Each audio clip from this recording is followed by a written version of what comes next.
everyone, Donut here. Florida Man's back at it again, but not with quirky antics. This time, Florida Man did some pretty horrendous stuff, like shooting 5 people for no apparent reason. 3 of those people died, including a 9-year-old girl. We're going to talk about that. 3 of those people died, including a 9-year-old girl. We're going to talk about that and another case that I forgot to talk about a while back that kind of ties into this. But first, a word from our sponsor. Our sponsor for this video is ShipStation. Do you guys need to ship stuff for yourself or your small business? Well, look no further. I'm personally going to be using ShipStation for my new skate shop I'm opening up here in San Antonio. I want them discounts and I want the least amount of stress possible when it comes to getting my cool shit to you guys. That's where ShipStation comes in. Not only does ShipStation make it incredibly easy to ship your product, but you can get up to 84% off shipping costs. ShipStation effortlessly integrates everywhere you sell online, including Amazon, Etsy, eBay, Shopify, and more. I'm also going to use ShipStation integrated with eBay to declutter my house some and get rid of all this stuff I don't need. If you have a smaller e-commerce business online, think about it. All your competitors are shipping things fast and free, so ShipStation is a great way to stay in the competition. Everything is in one simple dashboard, and from that dashboard, you can automate routine shipping tasks, you can print shipping labels, compare rates, and much more. They just make everything incredibly easy. And right now, if you go to ShipStation.com/donutoperator, you get 60 days free. Lower your shipping costs, make returns easy, and keep your customers happy year-round with ShipStation. I tweeted and I said, Spartan kicking someone in the chest who killed a child has to feel so good. And then I put this video up. Check this out. Get on your face. Get on your face. Get on your face. Get on your face. They killing me. They killing me. Roll the killing me. They killing me. They killing me. They killing me. Let me go. Let me go. Let me go.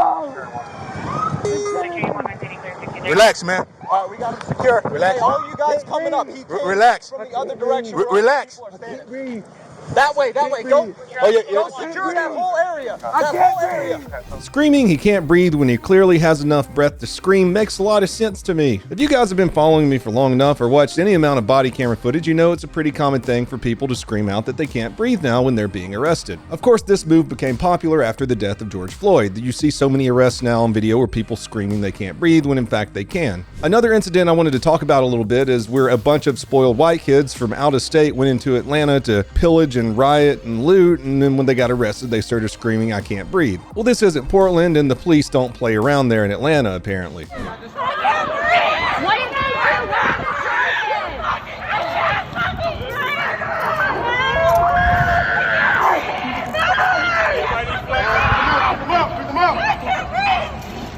So you can hide it? So you can hide it? Make it quick so you can hide it? We all got it on video. Fucking hurt our friends. A dude I talked to quite a bit on Twitter who also thinks that Antifa dudes are the biggest shit in the world had this to say. He responded to the kick that we just watched, saying the mass murder suspect tried using the BLM trick of repeatedly shouting I can't breathe and they're killing me.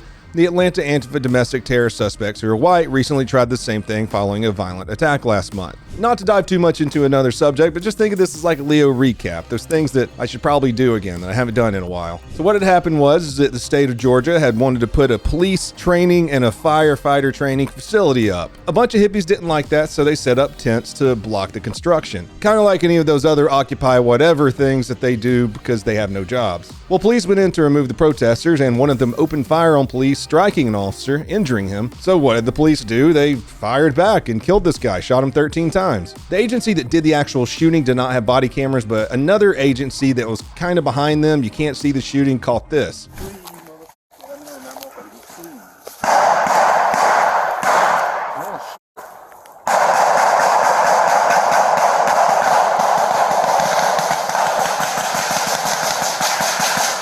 Is this target practice?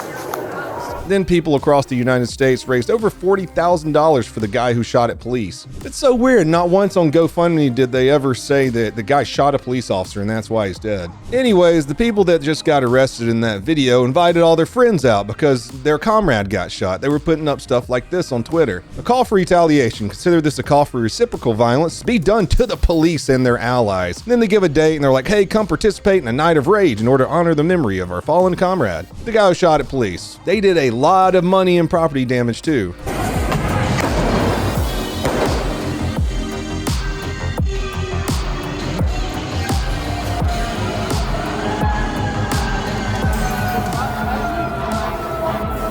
These fine human beings were arrested and charged with domestic terrorism and a bunch of other felonies. Hope I didn't go off the rails too much right there. I just forgot to talk about that last month. Back to our original video. Why did he get Spartan kicked in the chest in the first place? Orange County deputies responded to reports of someone being shot and found the suspect's first victim, 38-year-old Natasha Augustin. The shooter's cousin identified him and the hunt was on. A little bit later, police started getting reports of a shooting in the same exact area. A local reporter was on scene covering that shooting when the gunman showed back up to the scene of the shooting, shot and killed the reporter, and then shot and wounded another news photographer. The reporter, 24-year-old Dylan Lyons, died from his wounds, and the photographer made it to the hospital in time after being shot in the groin by the suspect. Well, if you didn't already hate this guy, it gets worse. While police were en route to that shooting where the reporter got shot, a woman called police and said her and her daughter had been shot in their home. The suspect had snuck into their home through the back door and shot both of them. The 9-year-old girl died from 2 shots to the chest. Mom lived and was able to give a description of the suspect to police, where they found him walking down the road a little bit later. That's where our video comes in. There's not much to break down other than that was a really good kick. This guy's a little baby back bitch, and if you watch towards the end, they actually had to cut his gun out of his pants. He still had it on him.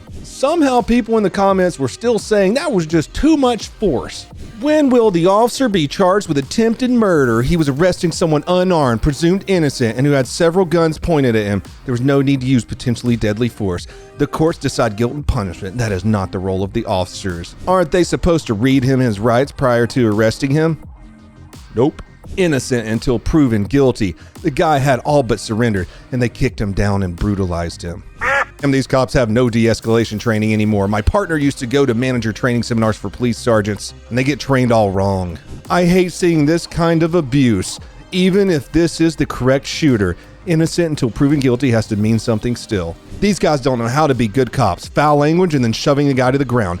Always have to escalate. Seriously, f*** all you. I wish they would have just shot him. That was the perfect amount of force, and I'm not saying that because they were punishing him for what he did. He started to drop his hands. The police officer wanted to keep his gun on him, so he gave him a kick to the chest, and it worked out great. And I hope that decentralization f***ing hurt.